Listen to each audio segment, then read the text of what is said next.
আপনি কি জানেন ইসলামে কেন কুকুর পোষা নিষেধ বলা হয়েছে? অনেকভাবে ইসলাম কি কুকুরকে ঘৃণা করে? আসুন হাদিস ও কোরআনের আলোকে আজ বিষয়টি স্পষ্ট করি। ক হাদিস থেকে সতর্কতা। রাসূল সাল্লাল্লাহু আলাইহি সাল্লাম বলেছেন, যে ব্যক্তি অকারণে কুকুর পালন করবে তার সওয়াব থেকে প্রতিদিন 1 কিরাত কমে যাবে। সহিহ বুখারী ও মুসলিম শরীফ হাদিস। খ ফেরেশতারা প্রবেশ করেন না। আরেক হাদিসে এসেছে, যে ঘরে কুকুর থাকে সেখানে ফেরেশতারা প্রবেশ করেন না। গ পরিচ্ছন্নতার কারণ। কুকুরের লালা নাপাক।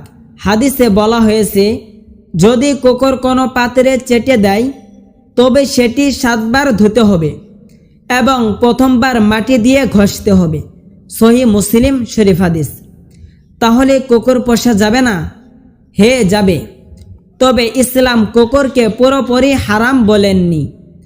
শিকার, পশুপালন বা পাহারার কাজে কুকুর রাখা যায়, তবে যতটা সম্ভব ঘরের বাহিরে রাখা উত্তম। তাহলে দেখা গেল ইসলাম কুকুরকে ঘৃণা করে না, বরং পরিচ্ছন্নতা, স্বাস্থ্য এবং ফেরেশতাদের রহমতের জন্য অকারণে পোষা নিষেধ করে।